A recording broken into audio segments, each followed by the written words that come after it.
Hello YouTube viewers and random Doctor Who fans, it's another day and another Wave 2 3.75 inch scale figure review.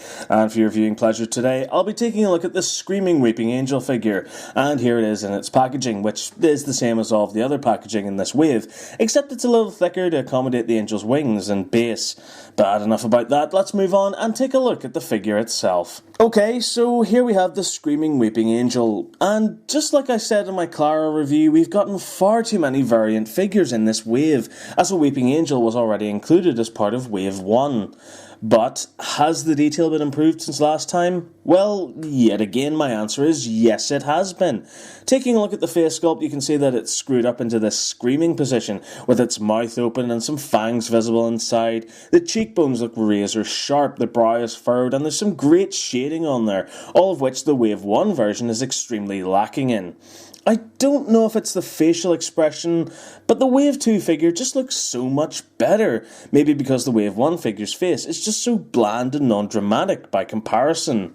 Even though it's the same sculpt, the hair looks much improved as well, thanks to this addition of some black paint apps, which really highlights the sculpting on the fringe and the bun at the back. Moving down to the actual body, what is instantly noticeable is the addition of these cracks which appear all over the figure. These are actually cut into the mould and go a long way towards making it look like it's made from ancient weathered stone than just basic plastic.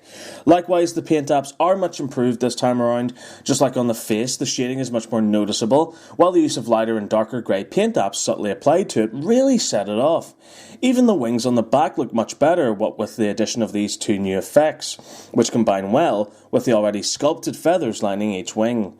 The arms and hands also look good, with detailing of 4 fingers and a thumb on each, while one has been permanently sculpted at a right angle, which is both a good thing and a bad thing, but more on that later. Finally, the base is wide and flat with 2 peg holes and contains a novella of legal crob flibble. So overall for detail, it's good and looks much better than its Wave 1 release, but that's not really saying much. Turning to articulation, the head can do the full 360-degree exorcist twist. The arm can spin through a 360 at the shoulder, but is hindered by the static wings behind it, but can also move out to 90 degrees. And finally, there's a full 360 on the waist. So when it comes to articulation, it is pretty poor. However, thanks to that somewhat awkwardly moulded left arm, the angel can actually cover its eyes, something it couldn't do in the Wave 1 release. So while that is a big improvement, at the same time I would have liked to have seen more articulation included on the arms and wings. When it comes to accessories, oh look at that, it comes with another one of those standard grey DW TARDIS insignia bases. While the colour of this base nicely matches the figure, it's ultimately useless as the base is wide enough and flat enough to offer plenty of support when it's on display. Doing a size comparison, the scale of these figures, while not technically 3.75 inches, is good in relation to the others in both waves, so the Weeping Angel doesn't look too out of place when next to them up on display.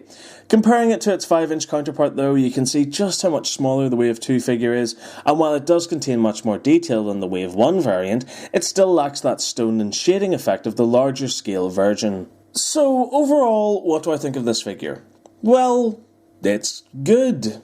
It's a vast improvement over the Wave 1 figure, but like I said, that's not really saying much. The detail looks much better, and I really like that cracked stone effect, which works in conjunction with the improved paint effects to really set it off.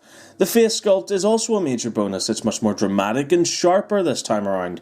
The articulation still isn't great, but I like the fact that the angel can cover its eyes again with one hand, even if it does limit the amount of poses you can place the figure in, so some articulation, even on the elbows, would have been much appreciated. The base is just pure fluff and ultimately pointless, and maybe if that cracked design from the figure had been applied to it, it would have actually looked good. I know I complained about the amount of variance in this new wave, but I guess it's a big bonus for army builders, as each figure doesn't have to necessarily look the same.